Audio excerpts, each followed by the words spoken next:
It's actually kind of funny because when I did that video back in the day, I never planned on meeting any of you guys. But see, now it's like the channels have gotten so much cooler. I'm literally talking to all the fighters in Lionheart instead Yeah. of just talking about them. I'm literally interviewing you guys, so it's really cool.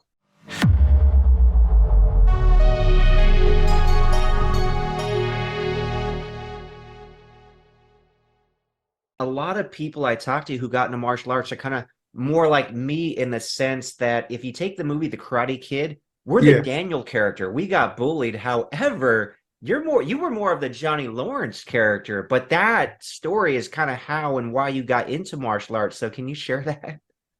Well, I got into it because I was a bully all the way up until about the 8th grade. One day in the after lunch, it was about, I'd say about 12:30 in the afternoon. I came back to class, my math class, and I was one of the top three guys in school. When everybody said who was the toughest in school, well, in that 8th grade, I was probably in 7th grade, I was probably one of the top three guys. Nobody messed with me when That's I a was, cool reputation. yeah, yeah. And so people got out of my way. I bullied a few people and got extra money from people for selling different things, food, candy, whatever. And so basically, this one day I come to class and some guy is sitting in my chair, and he's a Korean dude, and he's about, I'd say about a foot shorter than me. Oh, And longer, I yeah. took and I go in the classroom and I say, "Hey man, you sitting in my seat." And he didn't even look at me, didn't even acknowledge me at all. And then the class, everybody in the class is screaming at this kid, talking about, "Man, you better get out of Thompson's seat. He's one of the toughest guys in school, man. You're gonna get hurt, dude." And the guy didn't get out of my chair. So I tapped him on the shoulder and he threw my fingers off his shoulder and kept sitting there looking straight ahead, minding his Oh, own business. So I said, "Man, you better get out of that chair and sit in this chair that I'm standing next to, and then I'll sit in my chair. I'm gonna give you the three to do it." mhm. So I go 1001, 1002, and he wasn't moving. So I got a little scared because he wasn't backing down. I Oh, said, sure. "Well, this guy might just be crazy." And I say, "I'm gonna give this guy one more chance." I told the class, I said, "I'm gonna give him one more chance, fella. Do you think I should give him one more chance?" They said, "Yeah, yeah." And they all screaming in the classroom, talking, "Man, you better get out of his seat, man. He's gonna hurt you if you don't." So I said, "Man, I gotta do something now because he ain't backing down." So I go 1001, 1002, and I grabbed his shoulder. He stood up and faced me. And then he put his hands in front of his groin and turned sideways and was looking at me, didn't say a word. I said, "Okay, you halfway there, man. I'm gonna give you the three one more time. This is your last warning. You better get out of my way or I'm gonna hurt you." And everybody's pleading with him. Women in the class screaming at him, telling him to get out of the way, he's gonna hurt you. And the guy still didn't budge. So I said, "I gotta do something now." So I go 1001, 1002. And when I hit 1003, I punched at him. He parried my hand, kicked me in the weak part of my knees. I fell into the chair that I told him to sit in. And when I'm getting out of the chair, I look around his waist. He's wearing a black belt. And I knew what a black belt looked like even in those days because I'd been to a couple of clubs just to see some demonstrations. And I saw that black belt around his waist, and he was wearing the type of pants that you would wear in a dojo for Mm. karate. So I saw his pants, he hadn't changed. And he had come from teaching. I found out later he had been teaching the 8th grade some students karate at lunchtime in his spare time, and Wow. he was one of the youngest black belts in that whole Salinas area. So when Mm. I saw that black belt, I jumped back into my seat and I said, "Hey, I'm gonna take care of this fool on another day." Everybody started laughing in the classroom, and then the two guys that I had been bullying in the back of the class, every time I looked around at them during the class period, they were laughing and snickering, talking about, he got his for a Oh yeah, change. made their And day. yeah, that made their day. So at the end of class, I walked up to the Korean dude when he was leaving class. I said, "Man, that was some good stuff you put on me." I said, "Could you teach me some of that?" He said, "I don't teach bullies karate." And tears came to my eyes, and I was just like, "Damn, have I been this bad of a person all these years?" You know? And then afterwards, I say, I'd like to get some of that stuff that he had, that he put on me. And I'd like to be the type of person he was. Like, he showed discipline, he showed self-control, he showed patience with me. He could have hurt me, Oh you know. sure, yeah. He gave And you the chance instead of you giving him multiple chances counting to three. He's giving you the yeah, chance. Little did you yeah, know at the time. yeah. And I said, I want some of that same discipline he had. Hmm. So I said, I'm gonna get into me some karate or something. And it ended up about that time. I was selling peanuts to earn a trip to a YMCA camp. And at that camp, they had all these activities. They had archery, they had weightlifting, they had boxing, and they had judo and arts and craft. Okay. Now, a lot of the women went to the arts and crafts. So I say I can't do that activity because all these activities, you would get points. And at the end of the week, the points would go to your cabin, that you had 4 or 5 people sleeping in your cabin, and whoever had the most points won prizes and some of everything at the end of the week. Yeah. And so I tried for archery, and you know how when you shoot the bow and arrow, my arm got all scratched up, and I said, this archery ain't for me. Then I tried the weightlifting, and I only weighed 134 pounds, and basically the weights fell on my chest, and I had to have help getting the weights off of me. And at 134 pounds, I was like 5'9" or 10, tall, skinny kid. Yeah. And so I said, I can't win no points in this weightlifting. And so I said, what can I do next? So I tried out for the boxing, and I ended up getting this brother from Oakland, the African-American guy that was about 3 or 4 years older than me. And he just beat me so bad and hit me all upside the head where I was almost crying. So I said, the boxing ain't for me either. Yeah, boxing's no fun when that happens. Yeah. And so all of a sudden I said, the only thing left is some judo. I said, I've done a little wrestling in the 7th and 8th grade, where I was 7th and 8th grade champion at my junior high school. And that was just from sheer balance and not really much technique, but I was. So you had natural talent for that. I had natural talent a little bit for the grappling. So I said, maybe the judo would be a good thing, because I just saw the instructor get thrown by some little teenager. So I said, if you could throw somebody that outweighs you by 100 pounds, I said, that's for me. Oh, sure. Because I'm skinny and lanky and everything. So all of a sudden I got into the judo, and I learned how to do a hip throw, and I learned how to do that circle throw they call a tomonagi. It's you see it in the Western movies where they snatch you and throw you through the air. Oh, yeah, sure. Yeah. So those were the 2 throws that I learned that week. And so basically, I won the championship in my weight division that week, and I earned some points for the cabin. And then even one guy who was older than me, after I beat up all the people in my rank or level, they put me up against an older kid, and I tried that tomonagi, a circle throw, and I kicked him in the groin. And after the tournament, he won that match. But, I won my weight division and everything in age group, and so I won points. But at the end of the demonstration, he chased me back to the cabin to beat me up because I kicked him in the groin when I did that circle throw on him. But he never caught me, though. Oh, he never caught you. Okay, so at least no, not that day. The next day he was cool about it, because he figured he's pretty good at that judo. He might give me a little bit of competition, even though I'm older and bigger. But that's how I got introduced to judo, and I said, damn, this is a sport I want to do for the rest of my life, at some point. So I'd say between the ages of 13 or 12, I was still doing that circle throw and hip throws with kids in the neighborhood and everything. And then I got back into judo officially when I was about 20 years old. So between 13 and 20, I didn't do judo officially, but I practiced those 2 throws on my friends all in the neighborhood. Oh, okay. So over those years, you probably perfected that even though you weren't doing formal instruction. You were doing other sports and stuff in high school though, right?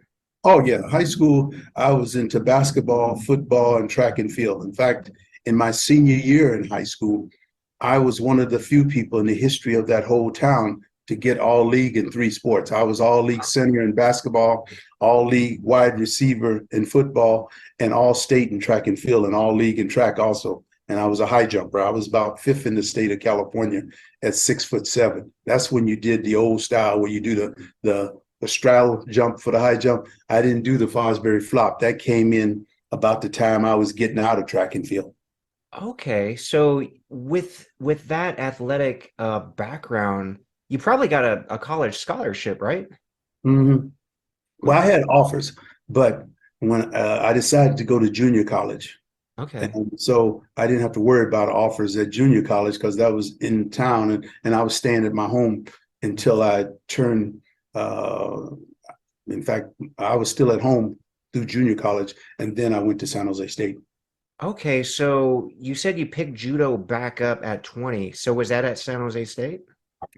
Yes. No, It was at the YMCA in Salinas when Okay. I was in junior college. While I was in junior college, it's crazy. When I was in junior college, I was in track and wrestling and football. Mhm. And I was on the fencing team. I was like one of the top 3 fencers in school. I was Oh, number 3, and there was 2 guys ahead of me for fencing.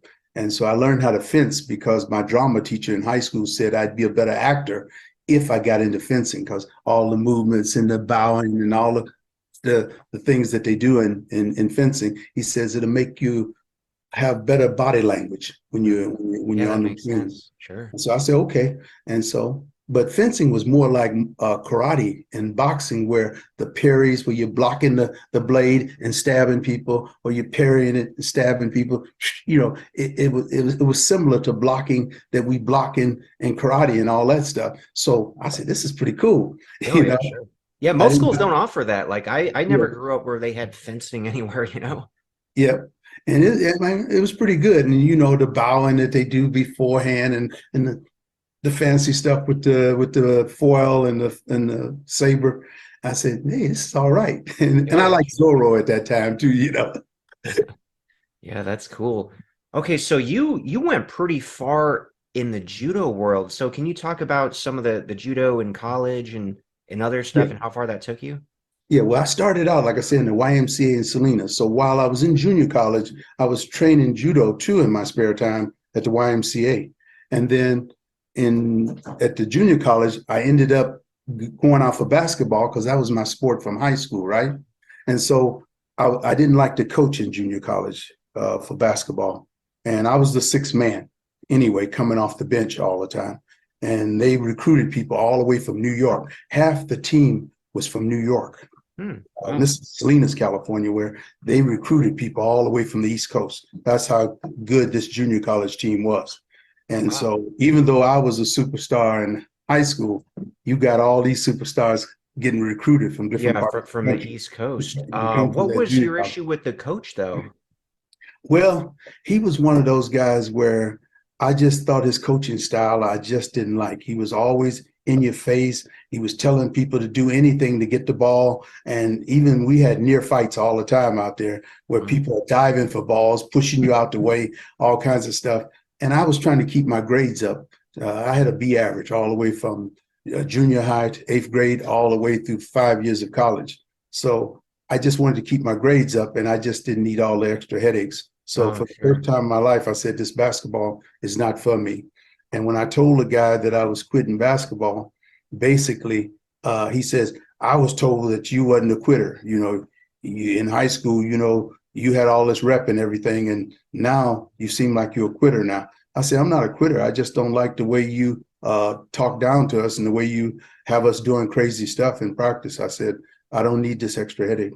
So I'm quitting. So I quit, and I got bored when I got home because this is the first time in years I didn't have nothing to do after school, you Sure. know. So I said, I'll try the wrestling team because I always wanted to wrestle as an adult. And so that was my first time wrestling as an adult. So I signed up for the wrestling team at the college, the junior college I was at, Hartnell. Okay. And basically, that coach was the best coach I ever had, to be honest with you. He really knew how to treat people like they were somebody and with respect. Oh, And he didn't nice. talk down to us.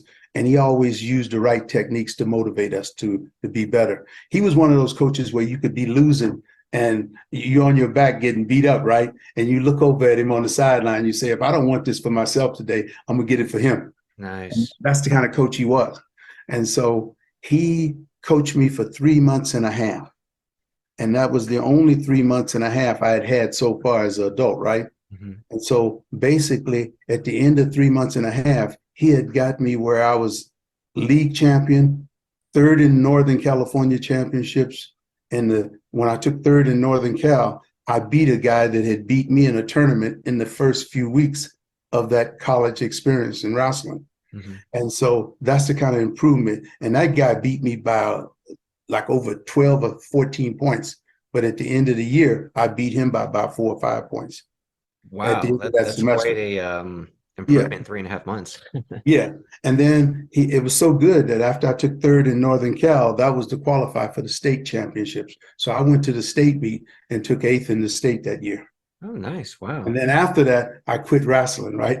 He told me, aren't you going to wrestle for that second year in junior college? I said, no, I'm going to stick in judo. I said, I'm spending a lot of time in judo right now, and I'm Mm. trying to get my stuff together in judo. And it's not so, the practices is not so punishing like wrestling is. Wrestling is one of the hardest practices to ever do. I mean, they have you do some real crazy stuff in wrestling. And you know, it's just real tough. Yeah, no doubt. How about like the crossover? Do you think all the wrestling training helped your judo and vice versa? I think the judo helped the wrestling. The judo Yeah. helped the wrestling? How so? Because a lot of the wrestlers don't understand a lot of the leg trips, you know, like the kochigari, ochigaris, you know, where you're doing the leg trips and everything. And they're used to being more uh, using their arms Just more, brute you strength. know. Yeah, sure. Yeah, and doing the ankle pickups and the double leg takedowns, but they're using their arms all the time. They're not used to using their legs too as hands. And Mm. so judo taught me to use my legs like their hands. And you see that in the guard when they're UFC and all that. Them legs are doing a lot of stuff to control people in different positions down on the mat. And you have to think of your legs as hands, you know. And so basically, that's what I learned from judo, to use the feet real well, foot sweeps, all that stuff. And wrestlers are not, on the whole, they're not used to seeing foot sweeps coming at them. When Mm. they're walking, all of a sudden they're down on the floor with a foot sweep or leg stuff. And Yeah, that so, makes sense. So right, so then you basically you're not wrestling anymore and you're devoting a lot of your time and energy just strictly to the judo. right. And then I got my black belt, and I think till this day it might be a record in California, but I got my black belt in 10 and a half months time. It usually takes two and Wow. a half to 5 years to get a black belt, maybe 6 years. And jujitsu is even longer. Jujitsu is even harder to get a black belt real quick. But I got mine in 10 and a half months time. And every promotional I went to 3 promotions, and every promotion they promoted me to the next rank.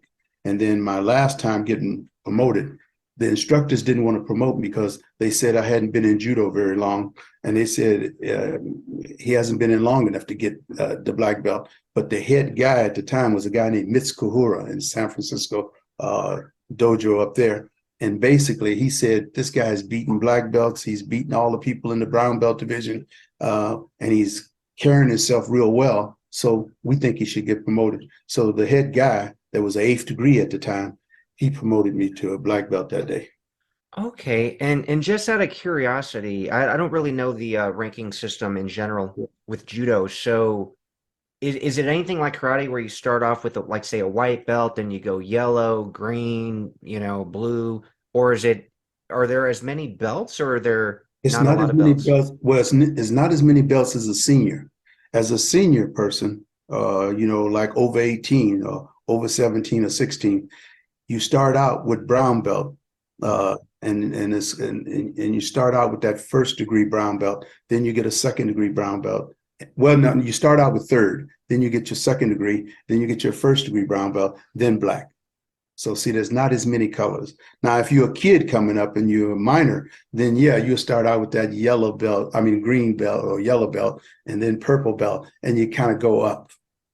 But in general, to move up in judo, you just have to beat people, and if you're beating people at a higher rank, then obviously you deserve that rank. Is that about how it works, Well, pretty you much? have to, at the promotions, you beat people at your rank. Hmm. And then if you beat everybody at your rank, then they want to make sure you don't leave with a big head or too cocky. They put somebody of a higher rank. And then if you Hmm. beat that person at the higher rank, that gives you even more clout to move Wow, up to the next level. And that's interesting. what I was doing. I was beating everybody in my division, and then I beat people a little bit above the division. In each promotion, I did that. And so each promotion, they promoted me to the next rank.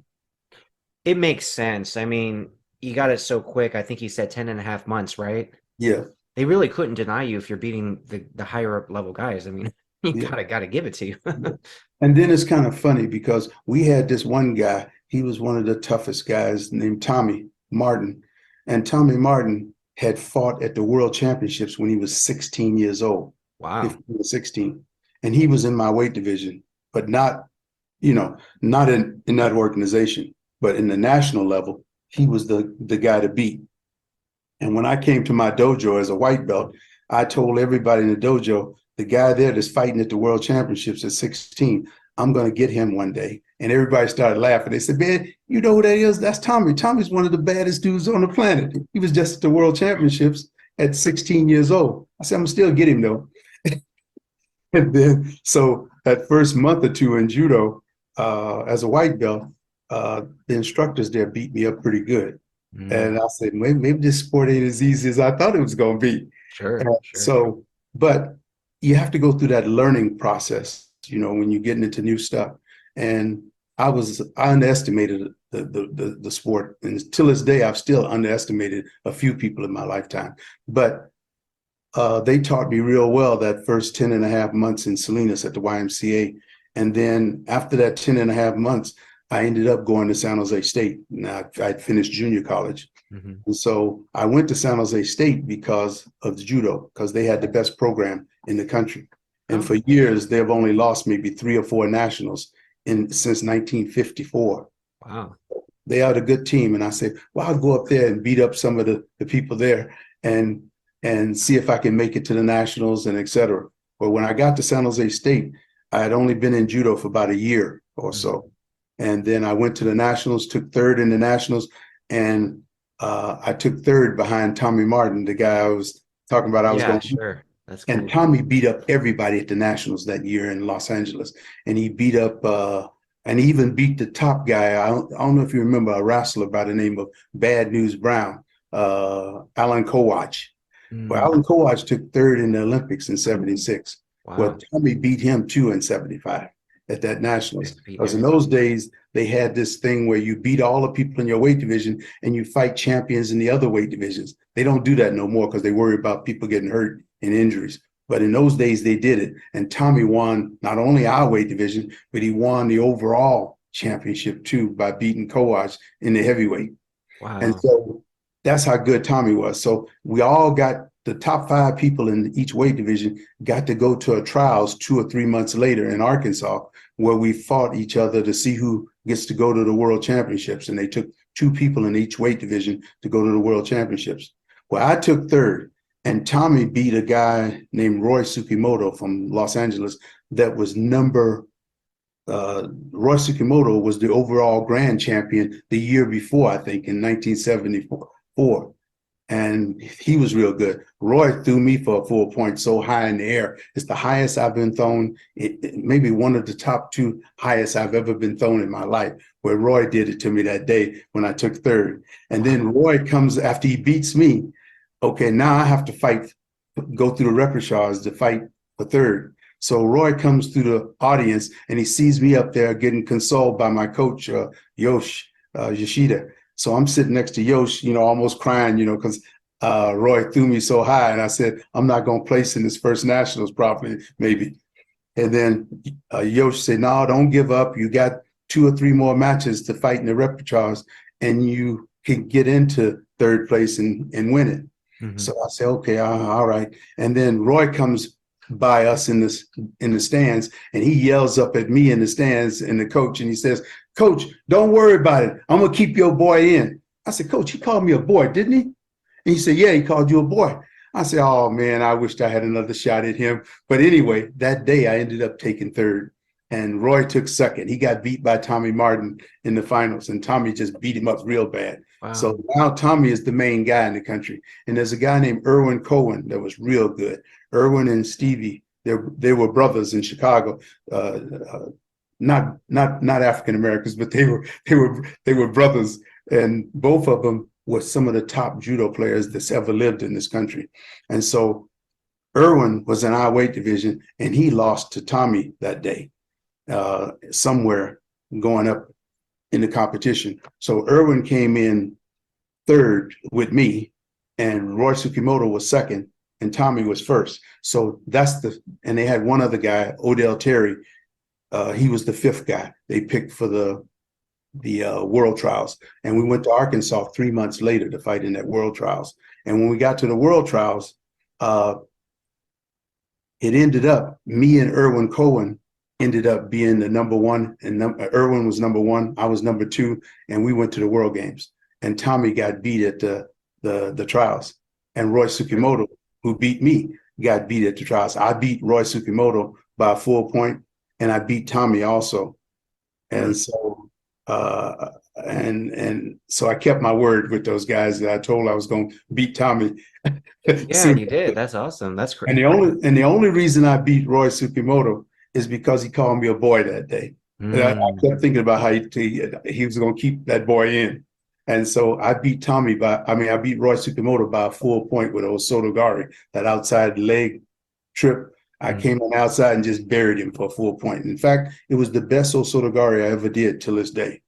And he was ticked off because he thought he got a little bit of a score before that throw. And the referee, he thinks, didn't give him the score he should have got. So he was arguing with the referees. And I said, man, are you going to coach the match or are you going to fight? And basically, I ended up beating him. After that tournament, he retired.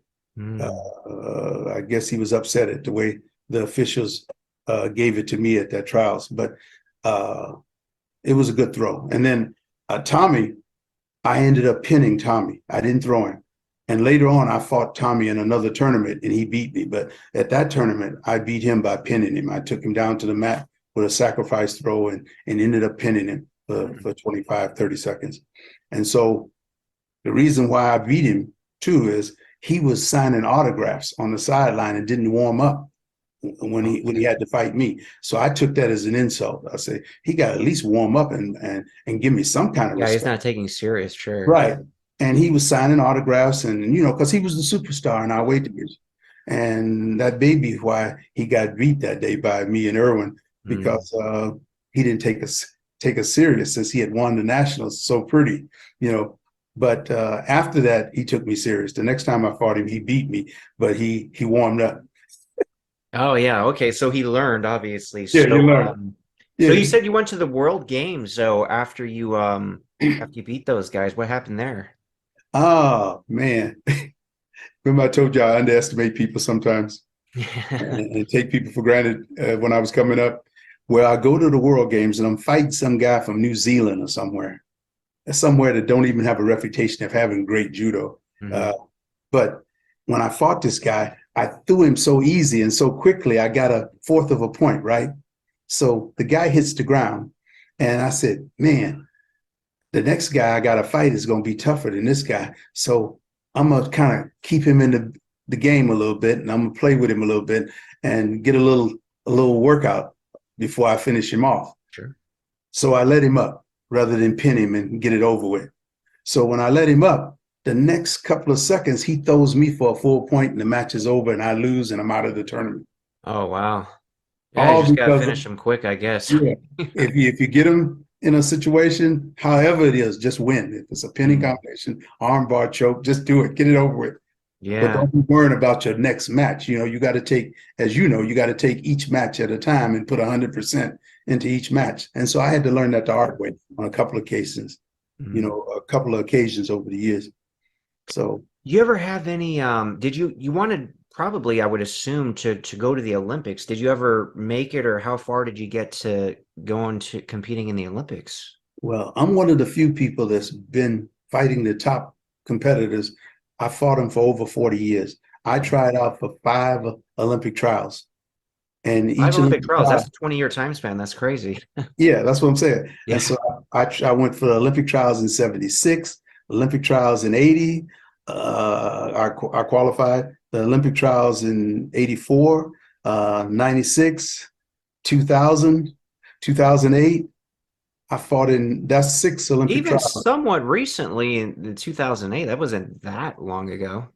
No, I was 55 years old. I'm probably the oldest American in modern time to ever fight the Olympic trials. I was fighting kids 19 years old, 21 years old. And yeah, you're like their dad. Right. And I was turning 55. I was 3 days from turning 55 years old. Wow. So it was rumored that they changed the rules a little bit where somebody my age could never get there again in the future. So that's how sometimes in the judo world, sometimes they feel like when you get a certain age, you should be teaching and giving instructions to people rather than being out there with the young kids. And they feel like you should let the young kids take over at a certain point. Mm, And you don't see too many people over 40 fighting the top kids in the country. When by the time you turn 40, you got so many injuries, you got obligations, you got family stuff, my wife, kids, you got a lot of stuff yeah. that's a priority rather than sports anymore. And Hmm. you're worrying about getting hurt, that now you're supporting your family and everything.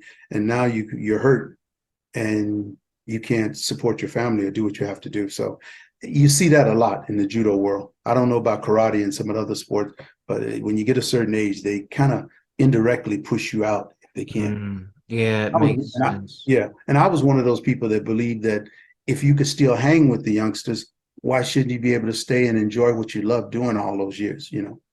Rocky Balboa. Yeah, It's the Rocky Balboa story, man. And it's always an inspiration. It's like, hey, the older guys can still do it and compete yeah, at the highest level. right. So all When those I was Olympic trials, though, James, did you not end up going to the Olympics any of those years? right, I didn't go, and you have to take first in those trials. It's not like Oh, track and field where you can take three people or so in each division or each whatever or each event. In judo, you only take the number one guy. The number two guy and number three guy, they're alternates in case the number one guy gets hurt. So if the number one guy gets hurt, then they go to two. If two is hurt, they can't make it to the Olympics, then you go to the guy that took third at those trials. I took either second or third in most of those trials. Oh, so you were always like the alternative backup then, just in Right. case. And one year I was the first backup. I was in 1984, I was number two in the country at the Olympic trials behind Leo White. Leo White was one of those guys that he was a tough dude. I always had these real tough dudes, Tommy Martin, Leo White, Irwin Cohen. We had some great judo players in my weight division over the years. And I was one of those guys where uh, I was your typical Gemini personality, where I was into everything. I was a professional comedian, so I was doing ventriloquism and performing in night shows when I was coming up in the sport. So I was putting time into ventriloquism, putting time in trying to get into acting a little bit. Right. And I did a movie called We're, Lionheart. we're going to talk about that one Yeah. second. Yeah. And Well, in so, fact, let's go right into Lionheart. Hey, that's my man now. Yeah, we're having a fight now, baby. Yeah, let's get ready for this one. Bets down. Get your bets down. How did you get in that film? We got to talk all about the audition process, how you even found out about the audition. Let's yeah. start with Lionheart at the very beginning. Yeah, well, I found out about the audition reading some of the papers that, the trade papers they have in LA. Hmm. I was reading the trades papers and they said that the audition was going to be down in LA at a certain location. So I went down there for the first audition, and basically they were picking 15 fighters for that movie. If you saw the movie, they have 15. Many times. Love that Yeah, movie. right. And so they was trying to see who they wanted to be in there for those 15 fights. Mhm. Well, they chose me at the audition to be one of the fighters, but in the beginning of the movie. Now, if you watch that movie, Van Damme was beating people up easy in the first few fights. And as the Sure. fights went on throughout the movie, the fights got harder for him, all the way to that last fight that was the hardest. Who's gonna kill your ass, man? All right. So basically, I was more of an easy fight for him. And if you notice, Billy Blanks was off in that movie at the he was at At the very beginning, when at Van the Damme was beginning, escaping escaping from from the Legionnaires, yeah, so he right. didn't even have one of the official fights, just the Yeah. guy he fought, Yeah. very beginning. Yeah. And that was one of the 15 fights. But Yeah, it was won the 15, sure. but it was an easy fight. You noticed that. And Mhm. then when he got to America, that first fight underneath the bridge, when he jumped off the ship and swam ashore to New York, supposedly, that's when he fought me at that underneath the bridge at that first fight to get some money so he could get to LA from New York because his brother was dying in that burn unit from a drug deal that went Mhm. south. Yeah. So the audition process, let's talk about that because I believe there were multiple auditions. So the first audition you did, like who was there? I know it was at Frank Dux' dojo. Yeah, Frank Dux was the one mainly putting his input in on who he wanted and thought could be a good person to have in the movie. Mhm. And so he liked me, and the way I impressed him at that audition was I'm a jump rope expert, so I'm known for taking jump rope to the extreme over the years. I have a Guinness Book of World Record in jumping rope with people hanging on me up to 400 and some pounds while jumping rope. Yeah, that's Well, crazy. 3 people. So, but anyway, I picked up somebody in the audience there at the audition, in that first audition, that was over 200 pounds. And I put this person on my shoulders and jump rope with them on the shoulders. And then I grabbed 3 people or 2 people and put them on me and jump rope. And then I did a little acting where I said something like, don't mess with me. And I said, if you mess with me, they call me the Wish. I said, W-I-S-H. I said, the reason why they call me the Wish is because if I get my hands on you, you wish you were somewhere else. Chicago, Detroit, LA, anywhere except in these hands. And then so they liked all that, and they liked the jump rope too, I think impressed them. So Frank came up to me afterwards, Dukes, and he said, man, we'll find something for you in this movie. I'm gonna do all I can to make sure you get in this movie. Oh, he nice. said, and then he says, and maybe we can get you doing some jump rope and stuff like that in the movie too, you know. Yeah, and sure. he tried to get me to do some jump rope and stuff like that, but the director and Van Damme said no, because they didn't want me to look too strong, because the fights were easier in those first fights, and it wouldn't look like he could beat me if they made me look too good. I think that's what Yeah, it makes sense, because in the film you were basically a in the street first fighter fight with under not the that much bridge. experience. Yeah. Joshua's there basically hosting fights, lower grade fights. Some of the people in the audience were probably even homeless, so they were lower tier fights. Right. But so your character, just the way you look, right? Big, tough, strong, could probably just beat these guys out of just sheer strength without skill or technique. Right. The funny thing is, James, when I first found out more about you, now I had seen, and I still watch the movie all the time. So, and I really like that fight scene, but I did a video called "Who Were the Fighters of Lionheart?" So I had to look into all of the fighters, and then going into your background, I was very impressed. I'm like, it's almost like they wasted your talents in the film because of like your credentials, right? It's like, okay, this guy is just, they could have just got any big guy throwing a couple haymakers and getting beat, but like, you always think, oh, if Lionheart were real, you would get really far, if not win the whole thing, in my opinion, based on your like basically Olympic level judo and everything. But you know what else too? I was one day, all the people you saw in the background in that fight scene, that some of them looked homeless and this and that. A lot of them were African Americans, if you noticed, in that group. And so basically, during a break in filming, I was showing off by doing some push-ups on my thumbs. I did extension push-ups on 2 thumbs, and I did a 1 hand, 1 thumb push-up, right? Wow. And so a lot of the people saw all of that, and they were some of them were a little ticked off because they thought they should have gave me more of a fight role or a tougher fight situation and let me do some stuff and punch back and get a few kicks in and this and that. But they didn't understand that the movie was written in a way where it was progressively tougher fights for Van Damme, and mine was supposed to be easy. So I wasn't supposed to get all this moves on him and everything. It wasn't written to do it that way. The way it was structured, I mean, it worked perfect from like a dramatic perspective. You're this big guy. Van Damme's like average size at best. Yeah. Obviously, everyone's going to bet on you, which they did in the movie. They just assume you're going to win, right? Just by the way you look compared to Van Damme. I'm the only one betting on you. Don't let me down now.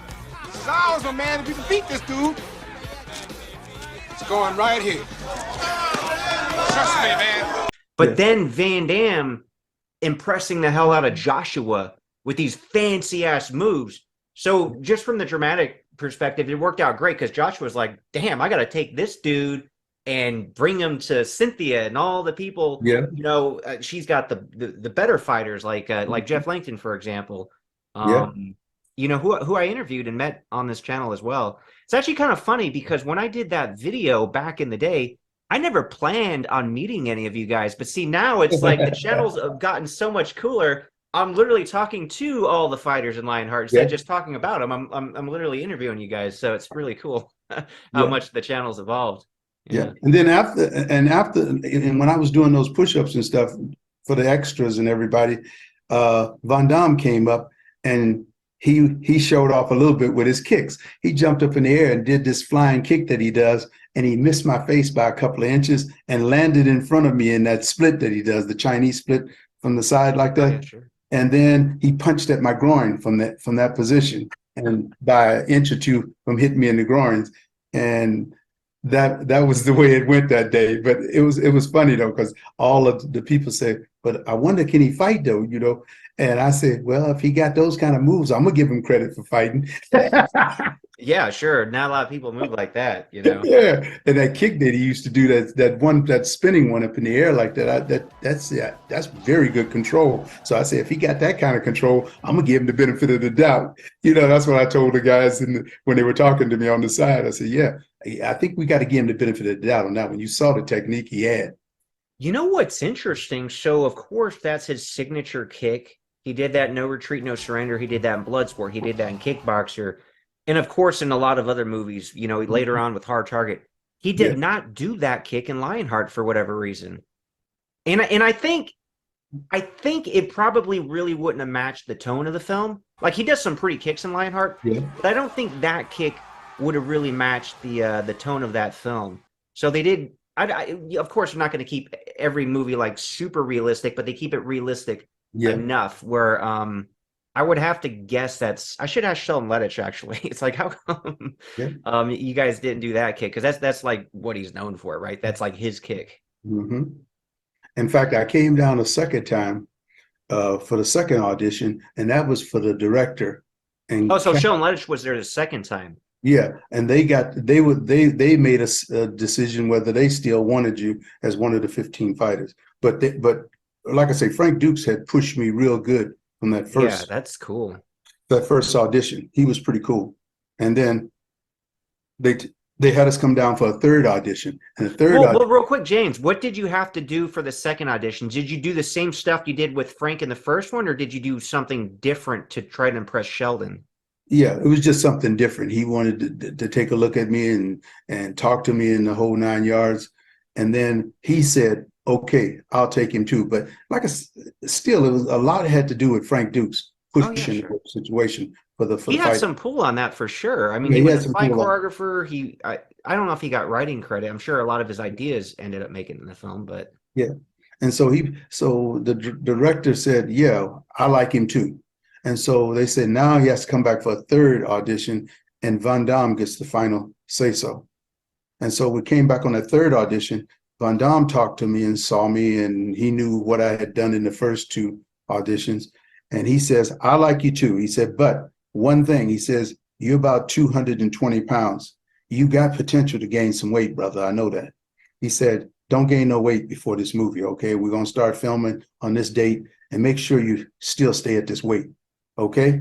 I said, yeah, don't worry about me, sir. I'll keep my weight down. And I kept it down like I had promised. Now, he was right. I did have potential for gaining weight because I'm about 260 now. And I was 220 then, you know, so that's 40 pounds I've gained since that movie. Yeah, sure. I mean, I think it still would have worked, though, because if anything, you'd just be bigger and more of a threat on screen, right? But at that time, I was pretty cut up too, you know, where I had pretty good body, maybe under 12% body fat, under 14% body fat. Now I'm probably at 20% body fat. Who knows? Well, you did gain 40 pounds, like you said, you know. So with Lionheart actually shooting the film, you only shot for one day, or was the shoot with you multiple days? No, it was like 3 days. It was 3 days. That's 2 or 3 days of filming. And then they had a few more days. It was to choreograph the fight scene. And Frank Dux, again, he choreographed all the fight techniques and stuff we had to do. And so he was pretty sharp as far as knowledge goes on that the stunt stuff and the choreographing the fight scenes. Okay. And so, did Muhammad Kisi help too? Because I heard he helped choreograph some of the fight scenes as well. No, he didn't help with mine. He didn't help with yours. All Frank Dux. Now, did Frank Dux have any ideas of like trying to incorporate some of your grappling? Because you were basically just the guy throwing, you know, some haymakers, for example. Mm-hmm. Well, he wanted me to pick up Van Damme and put him up over my head and hold him up underneath the bridge. but Van Damme said no. He wanted that. He said, I think it'd look good if he picks you up with his strength and everything and kind of, do one of these numbers with your body, like an all-star wrestling or something. And Van Damme You know said, what's interesting? So they did kind of utilize that when Van Damme fought the the last Magic guy. Schwartz. No, well, yeah, but Magic Schwartz in the racquetball court, the blonde dude, he was holding him up, against the wall. So they kind of implemented that. But again, that was a fighter later Yeah, who later. obviously was a higher ranked fighter. Yeah. And then the fight with you, because you were just some guy on the street, it would make sense that because I don't even think you hit Van Damme. No, not once. That's why some of the extras was kind of ticked off. And I said, fellas, this is supposed to be easy fight, and that's the way it's written. Yeah. And I said, now, if you guys ever write a movie and you want me to do more in the movie, then that's a whole different story. I said, but since they're paying me to do it this way here today, we're going to do it this way in the way they want it. Yeah. And it's such a great fight scene that holds up to today, because when I interviewed Frank Dux, I had mentioned this specific fight, the one you and Van Damme were in, because when I was in film school, I had an editing class, right? Yeah. And everybody had to bring in a scene from a film that they really liked, the way it was edited and cut, and describe it and break it down. And literally the scene you were in with Van Damme is the one that I was talking about in film school. So it's pretty funny. Yep. Yeah. That is literally this scene that I brought with me in film school at CSUN. We went to the same school, funny enough. And that's the one I dissected for my editing class because I loved it so much. So I just wanted to let you know, like, that's how much I like that scene, man. Yeah. Thank you for that. By the way, that whole fight scene came from me talking to Sheldon and John Claude about the early Kumite matches, where they used to take place under a bridge in Chicago. It was the Dante Bridge. And that's where John Keanon got the name, I believe, Count Dante. Yeah. Well, I'll tell you, though, the movie was one of those movies where, for some reason, they like my fight scene a lot because one of my brothers live in Germany. And basically, they was using that fight scene of mine to showcase the movie. Oh, and the promos and trailers? Yeah. And so I thought that my fight scene wasn't the best in that movie by no stretch of the imagination. But for some reason, they liked the fight scene and used it in the promoting of the movie. Yeah, that's great exposure for you. So the question, did that open doors like after Lionheart? I mean, being in a big movie, obviously a theatrical movie, regardless of the part, and you had some pretty good screen time. I would think that because that happened to Jeff Langton too, for example. All he did was throw a kick. Van Damme punches him in the ball, so he didn't even get a hit on Van Damme either. And his scene was even shorter than yours, but it got him attention, right? Yeah. So what happened with the acting after Lionheart? Well, I'll be honest with you. A lot of times when you do a movie, it depends on where you live at too, and how many auditions you go to. Like I said, I was with my Gemini personality, I was into too many things, to be honest with you. I was, training for different activities like the judo. I was trying to get to world championships and Olympics and all that. I fought in 2 world championships for judo, and I fought in 3 world championships for sumo wrestling. So I had all these other things I wanted to do. And I know why I did that. To be honest with you, I felt like if you do 3 or 4 things or 5 things, you can't fail in life. You're going to succeed at something. One of those should pay off, sure. And so a lot of people don't take that route. A lot of people say, I'm going to be tunnel vision and I'm going to stay with just karate. I'm going to stay with all eggs in one basket, sure. All eggs in one basket. I never could do that for some reason. Now, I wished I could have at times, I wished I could have had a Bobby Fischer type attitude where you're a chess master, where you concentrate in chess only. That's your life. That's everything. I couldn't do that. Now, I don't know. When you were coming up, could you put it all in one basket? There's pros and cons to everything. I get what you're saying, where you do want kind of like multiple things going because, 1 or 2 could really work out for you. But then, I could understand the tunnel vision, man. Like, but if that doesn't work out, you're kind of screwed. It's Mhm. like, well, I poured everything in that and that didn't work out. What I got now? Mhm. Nothing, you know. And then a So lot of people, even like Langston, I'm sure Langston lived in the LA area where he could get to auditions quicker yeah, and yeah, Jeff meet the Langton, man, contact. he did live down there. I think Mhm. he got, he got noticed from that, and I think he did some films for, I believe, Imperial Entertainment, or was it PM Entertainment? I get those two mixed up. But it's hard. It's a struggle for anybody, because the thing with acting, it's like, even if you do get a movie or a TV show, Mhm. once that's over, it's almost like you're always looking for another job, you Yep. know? You're always looking for another job. I mean, the statistic, I believe, and it might have changed now, 90% of actors make less than $5,000 a year. Yeah, I was told So 2,000. basically, they're doing other stuff and Yeah, getting one or two gigs once in a while that yeah, gives them a couple grand, you know? yeah. Well, the common joke in Hollywood, and I was a SAG actor, AFTRA, and all that stuff. They say 90%, like you say, 90% of the people. Well, they were telling me 98%, but It 90, might be that high, we'll man. say, we'll say 90. Okay. 90% of the actors, they have to have another job. And they told me that they're gonna make 2,000 or less a year. That's in SAG in that 98%. And so they say that's why you see in Hollywood when people say I'm an actor or actress, people say, what other job do you do? Because they automatically assume that you're in that 98%, because that 2% or that 10%, they make all the money. They're the Tom Cruises, the Denzel Washingtons, Mhm. all them are making the money. That 90% or 98%, you know, you doing it part-time and Yeah. hoping that you get a break, you know. Yeah. Now Yeah, I I mean, did, they'll call themselves actors. I mean, honestly, yeah. aspiring actors is really the correct Mm-hmm. term, because yeah, it's a tough world. I mean, I was out there for a while doing a bunch of Yeah. auditions and other stuff, but Mm-hmm. plus the cost of living down there is so expensive. So that's the funny thing. It's like a lot of times, not necessarily SAG jobs, because you have it minimums, but Yeah. there'll be like a lot of smaller independent films that people would literally work on for nothing, just Yeah. for the experience and the opportunity. So Yeah. they'll work on these for nothing. Meanwhile, they're living in a place that it has extreme high cost of living. Yep.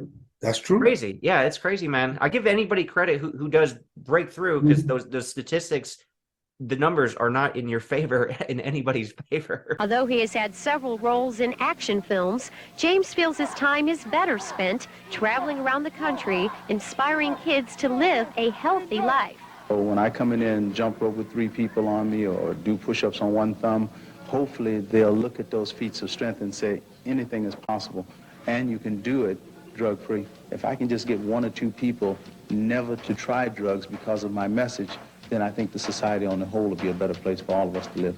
And do you see a lot of people, and I'll give them credit and respect. Even Steve Harvey, I did one of Steve Harvey's talk shows where he had me jump rope, and if you were the best specialty act for that particular episode, you won $10,000. So on that show that he had, Steve Harvey's Big Challenge, I won $10,000 as the best specialty act with the jump rope act, right? Nice. And when I talked to Steve Harvey, I heard from him that basically he was living out of his car from when he was 30 years old to 33 years old. He Wow. spent 3 years living out of his car. So I'm saying, that's what a lot of actors are willing to do when they go to LA. And I wasn't willing to do that. I was more conservative when it came to that type of investment in acting. But a lot of them will live out their cars, do whatever it takes to make it. And that's the tunnel vision that I'm talking about. And I don't take nothing away from those people, but I couldn't do that. I had to be into everything. Yeah, yeah, it's hard living out of the car, man. But I've interviewed so many people, like Jeff Langton lived in his car. Muhammad Kisi and Van Damme, I heard, lived in their car. That many people lived in their car? Even Master Amon Santo, the capoeira master, for in Only the Strong with Mark Dacascos, he Yeah. was his instructor in real life, and also in the movie, another Sheldon Lettich movie, by the way. But when he first went to LA, because he was in New York. I mean, he's from Brazil, but then he went to New York, too cold. Then he Yeah. went to LA, and he was really trying to spread capoeira. But yeah, he said he lived in his car for months, and he wasn't even like an aspiring actor or Yeah. anything. He's just a martial artist trying to Mhm. spread that, and open a school, which he eventually did. you know, a very nice school he's got now. You know, going back to your whole jump rope thing, like how and why did you even come up with that? Well, I had a basketball coach in high school. He made us jump rope when I was a junior on the varsity basketball team. And when he first asked us to jump rope, he had this whole bucket full of jump ropes. Mhm. And he says, I want everybody to jump rope at least 10 or 15 minutes a day as part of your training this semester. And I went to the coach because I was kind of like the spokesperson for the rest of the team. I said, Coach, we're not doing no jump rope. I said, that's for sissies. That's for girls. He said, James, do you think Muhammad Ali is a girl? I said, no, Muhammad Ali is my main man, you know. He said, well, Muhammad Ali jump ropes. I said, well, boxers always jump rope, Coach, but no, we're not going to be jump roping, sir. He said, James, do you think Bruce Lee is a sissy? I said, no, Bruce Lee is my main man. He said, Bruce Lee jump ropes too. And he showed me a picture of Bruce Lee jumping rope. And I said, Coach, we're still not going to jump rope. He said, well, James, if you don't jump rope, and since you're talking for the rest of the team, I'm going to have you guys do extra suicide drills, at least 20 minutes extra. Suicide drills is where you touch this line and you touch an equal distance from that line, and you touch that line, you touch the other one, and you do the whole gym where you got all the lines in the gym. And we had already been doing that for 20 minutes a day anyway in basketball practice. And I said, no, Coach, we ain't going to do 20 more minutes of line drills. I said, or suicides. I said, we're not going to do that. He said, I said, we'll jump rope. He said, I thought you'd come around. So he gave us the buckets. And that year we were championship of the league in basketball. And the only thing we changed in the program was the jump rope. So after that, I believed in the jump rope. And from that day on, I've jumped rope ever since. But when did you decide, like, the jumping rope's not enough, I have to, like, start putting people on my shoulders? Well, now that came up at San Jose State, my first semester at San Jose State in 1975. I said, in judo, you got to pick people up. You got to throw people, seonage, a shoulder throw. You're throwing people and you're lifting people up. I said, now, since I love jumping rope, why not incorporate that feeling of lifting people or carrying people's weight and moving? I'll put somebody on my back, piggyback, and jump rope with them. And that's how I got started. I got that one person, put them on my back, started jumping rope as part of my workouts for judo. And basically people saw it. And I sent out resumes to LA, to TV shows and stuff like that. And I got on what's the lady's name? And she was real famous, but she had a talk show. So she had me come on her show to do that jump rope trick with one person, put somebody on my back. And so I did that. And then another talk show saw that. And then they put me on their show. And then I did a show with Steve Garvey, the baseball player from LA. He was on a show called The Road to Moscow in 1980. And so they had all these Olympic athletes come on his show. And he liked the jump rope and saw me do the jump rope and had me come on the show since I was training for the Olympics in 1980. And you know, in 1980, that Olympic was boycotted by the Russians. So we didn't even get to go to that Olympics, but still they've showcased a lot of the athletes that made the teams in different sports that year on TV shows all over this country. Now, do you have to get like an extra long jump rope? Because wouldn't the jump rope, you would think, hit the guy or girl on top of your shoulders? Well, I'm 6'1" in height, but I have the longest reach you ever see for a 6'1" person. If you saw me really? In fact, I haven't seen a person that's 6'1" have a longer reach than me. I've always You would have been a great boxer, man. Maybe. Yeah. That's what I was thinking too. If I like getting hit in the face. Yeah, sure. You did have that negative experience at that camp. Yeah. but I went on Steve Garvey's show, and there was a lady that had a bald head. She was in the first major Star Wars movie. I don't know if you saw that first one. That was a major big hit. But she had the bald lady, the sex symbol that was off in that Star Wars movie, where I put her on my back and jump rope on that same show. And then I also picked up Steve Garvey and put Steve Garvey on my back and jump rope with him 50 times in a row. Wow. Without stopping. And Steve Garvey had these big old Popeye forearms, you know, just huge forearms like Popeye. And I said, yeah, baseball players got some big forearms, you know, even bigger than some of the martial art people. Wow. Now the jump rope, when you were doing this training, and obviously you were very good and successful at judo, Did Mhm. other teammates say, "Hey, I got to start jump roping with people on my back"? Did that take off, or were you the only one doing it? I was the only one doing it. No, nobody wanted to do that. No, nobody wanted to do that because it is a little bit dangerous, and a lot of people have enough problems jumping rope without people hanging on. Without people, sure. And I have the Guinness Book of World Record of jump roping with 3 people hanging on me, one on the shoulders, one on this hip, one on the other hip, and I do 10 jumps for the record, and my record is 410 pounds, but I've been up to Nuts. 460 pounds, Wow. all while jumping rope. So Do nobody you wants to do know, James, do you know if anybody tried to even beat that record? Like, is there a guy you're watching like, oh, this guy's getting close? Mhm. I haven't heard of nobody breaking that record. I thought the Russians would do it because a lot of They the do crazy Russians, stuff. they do some crazy stuff. I mean, I saw one Russian act where one guy was standing on the shoulders, and then another guy stood on that guy's shoulders, and they were jumping rope. Oh, that's nuts. Yeah. So I figured, I said one of the Russians from the circuses in Russia will probably try to beat my record, but nobody's done it since. Wow. I did it at 56 years old. When I Oh, did so it. that's like what, 2009 or something? Yeah, but 2010, I think, 2010. Okay, so that record's been around for a or while. 2011. Yeah, but I didn't think it would stay this long. Like I say, I thought one of the circus strongmen would break it by now. But and especially Russia. Russia, they have schools where people go to be circus acts, and they graduate from those schools to be a circus performer. Hmm. I don't know nowhere, maybe in Europe somewhere they do that too, but Russia, you can go to school to be a circus entertainer and get a college degree for being a circus. Yeah, that's interesting. But that's the kind of time and commitment Mhm. somebody would need to do Yeah. some of the acts, the Mhm. crazy human feats that they're capable of. Now, You see that in Las Vegas, the car and a lot of those shows, you have a lot of those people are from Russia, a lot of the performers. Now, the only problem is once they can't do all those feats of strength and the stuff they do in the circus, then they have to make a decision, especially here in the United States when they perform in some of the shows in Las Vegas. They have to decide that we're going to stay in as citizens and stay here, dual citizenship and stay here in the United States, or we're going to go back to Russia, and see what we can get into over there since we no longer can do this circus act.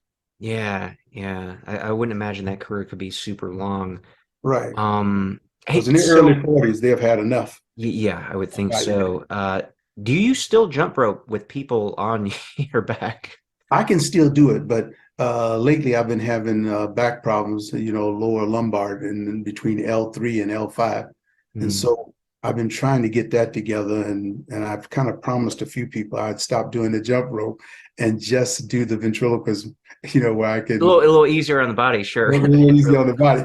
And so, but I don't know, maybe, I've been able to use the jump rope as a tool to reach kids with my anti-drug message. So I've traveled all over the country over the last, 40 years, and I've done close to 2,000 assemblies telling kids to stay away from drugs, listen to their parents, stay in school as That's long great. as they can.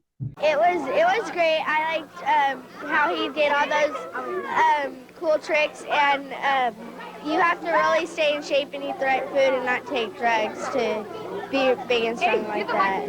And Yeah. so it was a real good tool that got people's attention. And you know how kids, sometimes it's hard for them to pay attention when they're in grade school and middle school and they're horse playing in the audience or talking to their friends.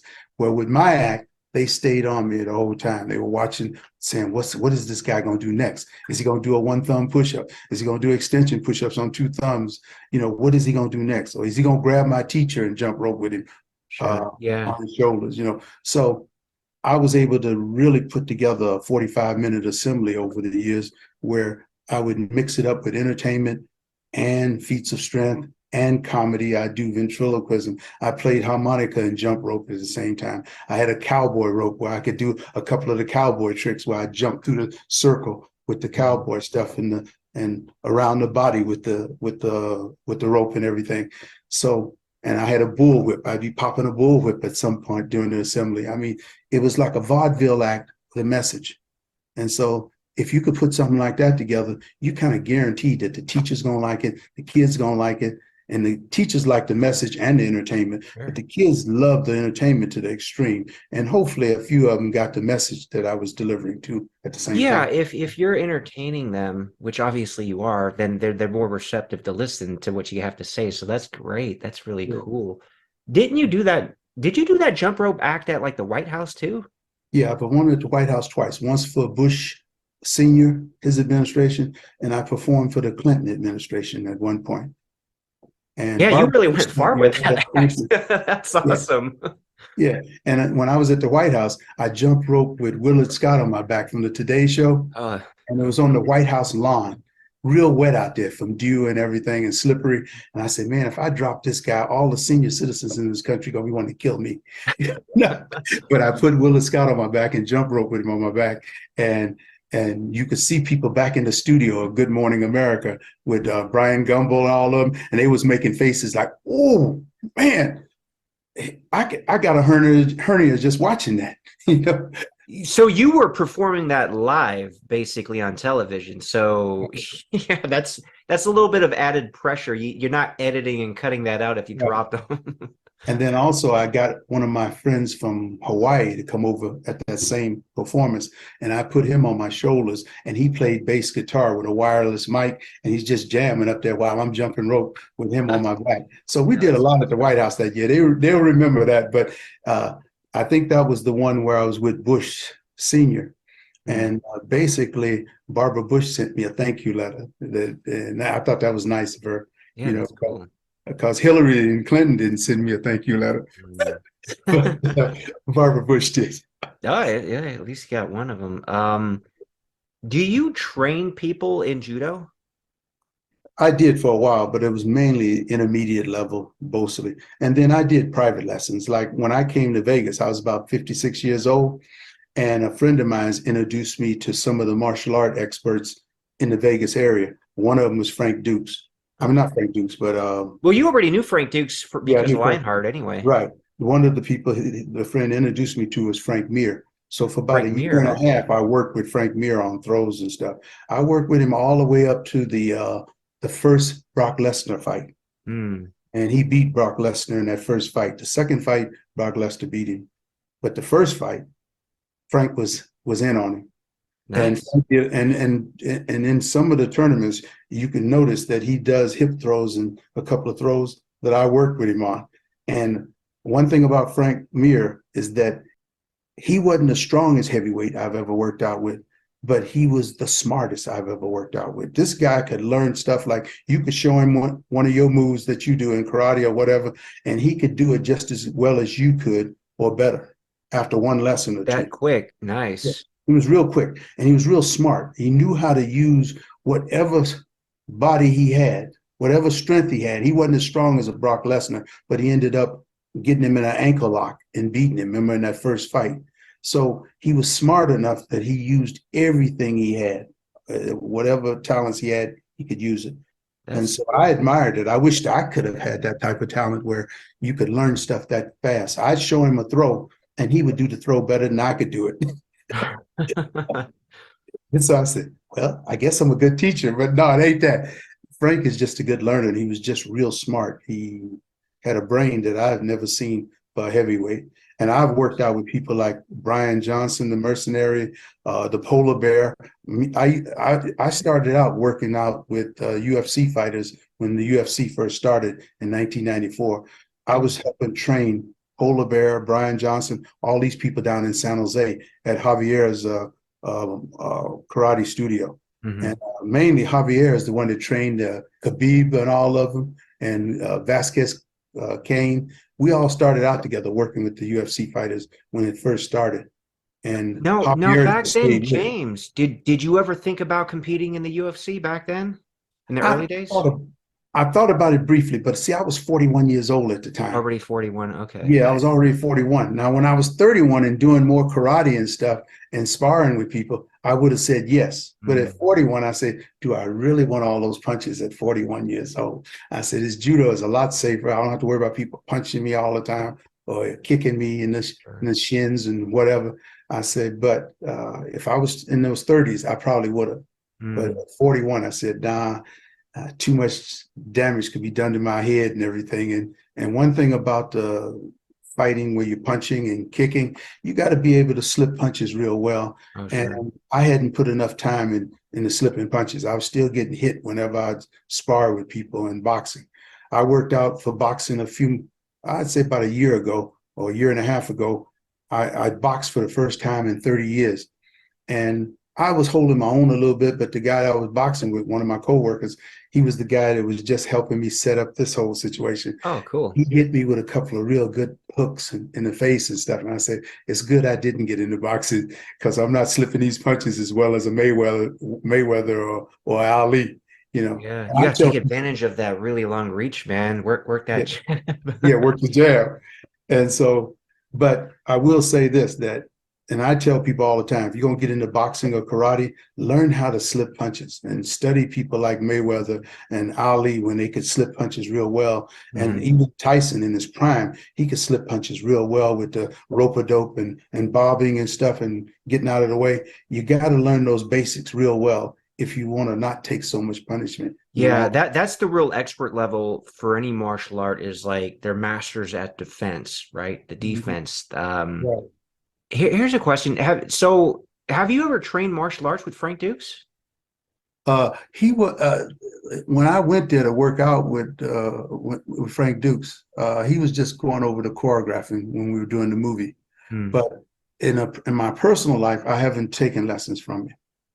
But when we were on the film, that's when he was showing us a lot of stuff, and I was impressed with what he knew.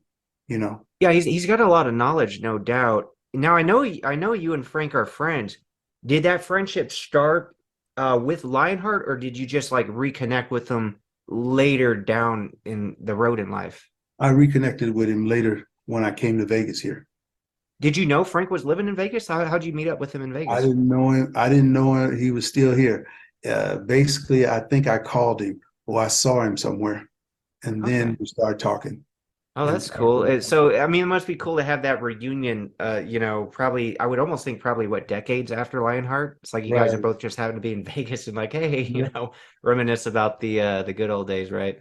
Yeah, and I found out that he was in Vegas too, so we both kind of reached out.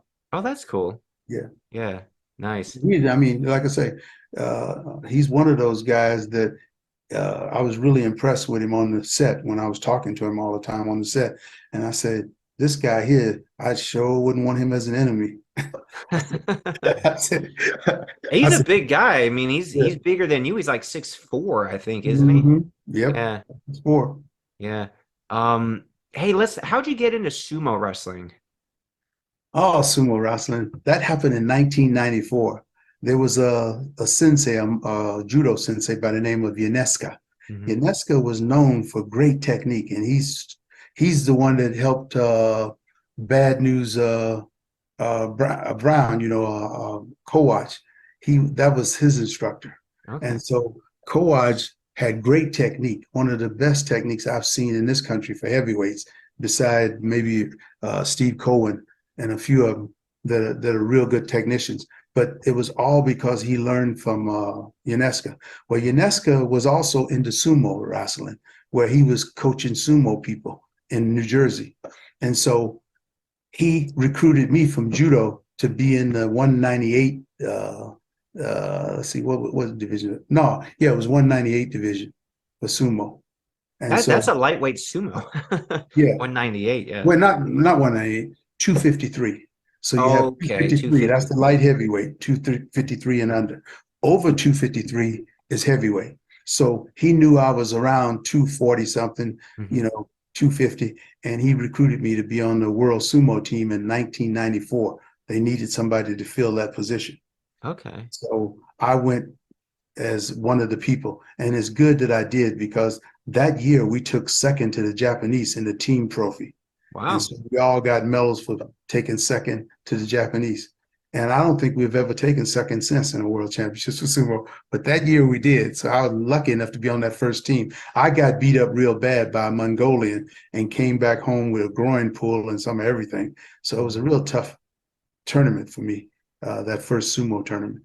Now, my last sumo tournament I went to was 2005, and Oh, that's so you stuck with it for a while. yeah, I went to 3 world championships for sumo. And Wow. that last world championships, I was 52 years old, and I took 6 in the world for the United States.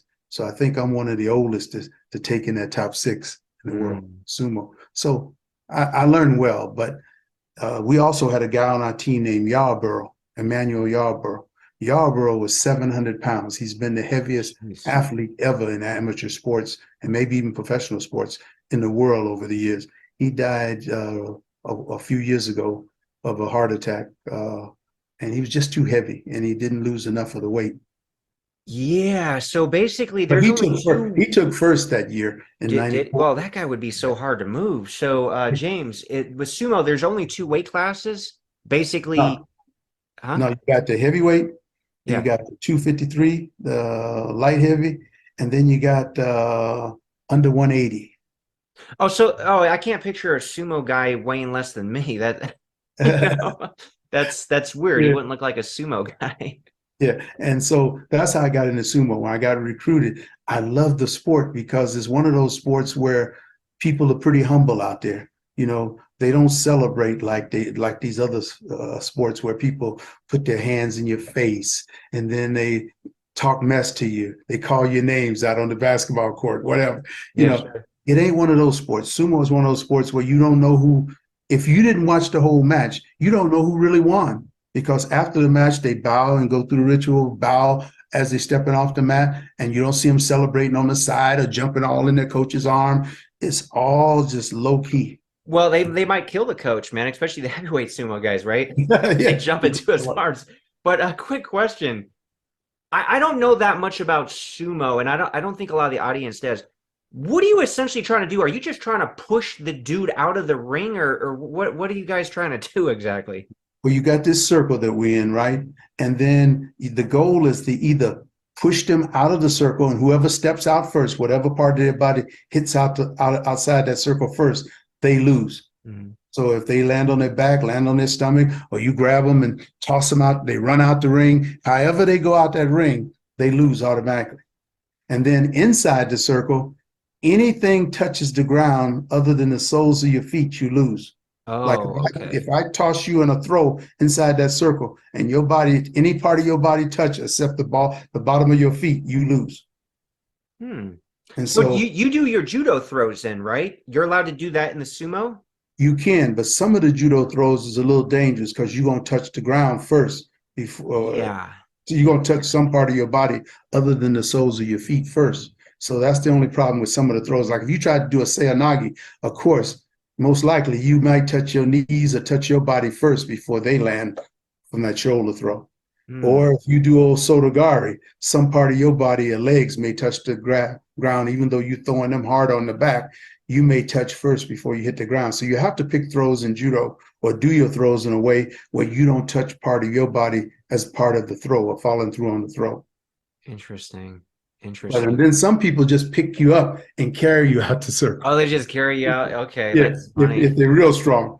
But that's the goal. Mainly in the old days, I was told back in centuries ago when sumo first started, they sell different areas of the Japan.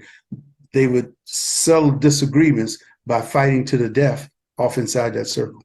Fighting to the death, like, so would they be striking each other? Would it look like a sumo match at all then, or? It would look like a sumo match, but they say they used to fight to the death many years ago. That's what they told me when I first got in there. So they want you to kind of take the sport serious too. That Well, you have to if you were fighting to the death back then. And then also at one point in history, even women got to do it. Like now women can do sumo at the world level, the national level, whatever. But back in the old days, it was more of a man thing. And then women came along later. Let's talk about some of the training, because just in general, you don't think these guys are in shape, especially the heavyweights, right? Because I mean, they must eat like 10,000 calories a day. They don't look like somebody who's in shape. Like, how is some of the training? Are you guys doing a lot of cardio? Are you doing a lot of sparring? Are you guys lifting weights? I know you guys are eating a lot. I mean, maybe not in your weight class because you can't balloon up, Right. past the mid Well, twos. But and we're an amateur sumo, so I competed in amateur. Professional sumo is everything. Their neighborhood is sumo. Their social life is sumo. They go to a sumo nightclub or bar. They eat, shit, and sleep sumo, to be honest with you. yeah. All right. But also they train hard. Sumo people, when I was training for sumo in '94 and I went to the world championships, like I said, that last one in 2005, basically I was doing stuff like doing the stadiums, like a football stadium. I'd run up the bleachers with a person on my back, piggyback. Really? Is that typical sumo training as far as you know? That's part of sumo training. It's one of the drills because it Weighted helps run. build up your thighs and your glute muscles, because you Yeah. need thigh muscles and glute muscles for the pushing and pushing people out of bounds. Sure. And so basically they do a lot of the hand stuff, where they're hitting each other in the throat and chest while they're jockeying for position or jockeying for a good grip on the belt. That belt is called a mawashi, but and some people call it a G-string or whatever. But I call it a big diaper. yeah. And so in amateur sumo, you have a choice whether you want to wear that diaper or you can wear black shorts underneath the diaper. Okay. Okay, as you call it, but so I wore the pants underneath, but some of our guys went what they call raw dog, where you just have the G-string and mawashi, traditional dress, like the professionals do. Professionals don't have a choice; they have to go raw dog or wearing the mawashi. I wonder if And that's so ever fallen off in a match, if it falls off, you automatically lose. Oh, really? If somebody grabs it and pulls it on loose. Oh, so you could just try to rip it off the other dude and he'll lose. Well, if you rip it off, you better rip it off grabbing it from the sides or the front. If you grab the back, that's a no-no. It's unsanitary too, but if you grab the back, that's against the rules. You can't do that. But you can grab on the side of that mawashi where you picking people up and throwing people and everything. If you happen to pull it loose there or the front, doing a throw or something or move, then that's okay. But you want to, they tie it real tight where it's hard for it to come loose. I would hope so. Yeah. And you only got, most matches last no longer than 10, 15 seconds out there. Oh, so that's it. Very, very rare do a match go like a minute or something like that, or 45 seconds. You hardly ever see professional sumo matches last that long. It's like 5, 10, 15 seconds the most, 20 seconds the most. Are there like a lot of draws? Like, for example, neither guy gets the other guy out or has them take a knee or rips the thing off? Like, or is there a lot of just like, hey, nobody won this match? Does that happen a lot? No. There's no draws. Really? So somebody usually always loses in like 10 or 15 seconds. Yeah. Or if it lasts a minute or so, somebody's going to get tired where somebody's going to slip and make a wrong move, and then you capitalize on it. You shove them to the side or whatever. But they keep, somebody's going to win. There's no ties. There's ties when you go in other sports sometimes, but not sumo. Not in sumo. That's interesting. Now, with all that hand stuff, you say you hit him in the chest. You're not really like allowed to strike, even though it might look like you're hitting him in the throat, right? You're not like striking, are you? It's like a strike because you're jabbing, see, and you're doing this as fast as you can do it, and doing it in that's how my cats fight.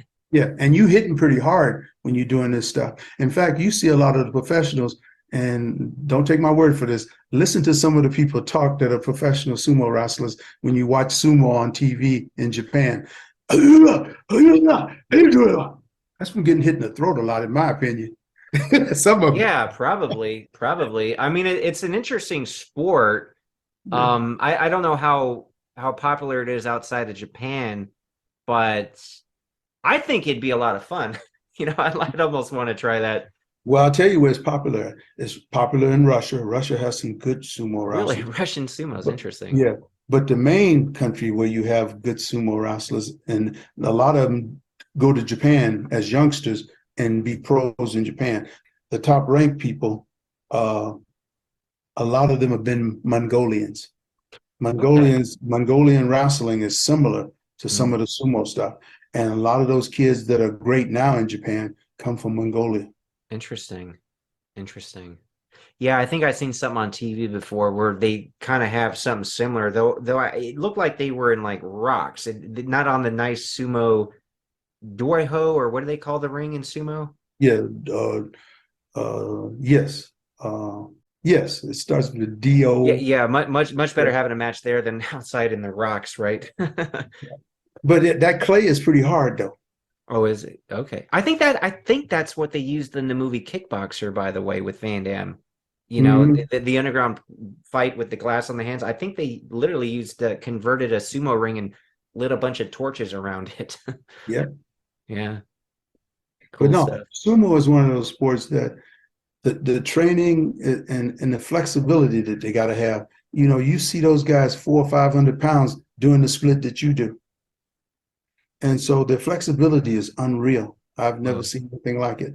And then they're sometimes real sadistic when it comes to getting those stretches. Like you'll see in films where people are pushing them down, forcing them down where they're crying in dojos, you know, in those sumo clubs that you have throughout Japan. Yeah. And they be forcing them to get those splits. Wow. Not the best way to stretch, in my opinion, but hey, whatever works for them, man. Yeah. You're looking to pull something. Yeah, and you watch some of the films, you'll see people are crying, they're screaming, and the instructor's still pushing them down for the stretches. Wow, sadist. That's crazy. They're real flexible, though. I get to them, and they're real strong. And then you got to have a little. Well, you don't have to, but a lot of your top sumos have a little bit of belly and stuff. They have a philosophy saying "no gut, no glory." No good, no glory. Yeah. Yeah. So you're gonna see a lot of them with a little bit of stomach. That's what throws people off. They'll see the stomach a little bit and they'll say, he can't be that great of an athlete. He's got a stomach. You don't have no washboard. You don't have this. But don't let that fool you. Them boys are tougher than nails, all of them. Yeah, well, that's the one sport where the diet would have to be pretty enjoyable. No Mhm. restrictions. I'm assuming you can just eat whatever. And see, one thing about professional sumo in Japan is this. They have a situation where if you're like the top dog or you're top rank in the sumo, you have these what they call kohais, or people underneath you that's trying to get to be great someday. Mhm. Those people do all the stuff like cleaning up the floors, cleaning the bathroom, cooking a meal for the stars, you know, cooking their food and bringing it out to them. They do all that gopher type work, you know. Yeah, And you that's got it made as a top sumo guy in Japan. You know? and if you got to go to the airport, they taking you to the airport, they picking up your luggage, you know. So you Oh, have that's these funny. people doing all that for you. I went to Japan one time in the 90s. I went over there with a jump rope team. One of the top teams in the United States was the Skippets from Colorado. And so I went with their team and some other people that they picked from other teams. And we did jump rope demonstrations all throughout Japan, you know, at Disneyland in Japan. And we stopped at a lot of the different islands doing jump rope stuff and staying at some of the Japanese homes. But when I went to one of the schools in Japan, they had the top 2 high school sumo wrestlers in their nationals at that school. Mhm. And they found out that I did sumo a little bit. So basically, they asked me would I work out with them. So I got pictures of me working out with them, and I beat them 2 out of 3, the 2 heavyweights that they had. Nice. But they were high school. Yeah, sure. Yeah. And so basically, I was taking a shower afterwards. They came off in the shower, the 2 heavyweights. And I'm looking around like, oh, hell no. And their instructor said, don't worry about it, James. It's a gesture of respect. So they're washing off my back, washing my arms, washing my legs. Interesting. And, you know, they didn't touch no private parts or Yeah, anything. sure. But Yeah. it was just, I'm turning around wondering, what the hell is going on here? But it was just a gesture of respect that they showed to me for being, you know, being that good at the sumo and beat them, you know, at the school and everything. Yeah, that's cool. That was a strange experience, you know, to have 2 big old heavyweights in the shower. Yeah, that's my very back off interesting. and arm off. Yeah, they ain't happening in America, man. No.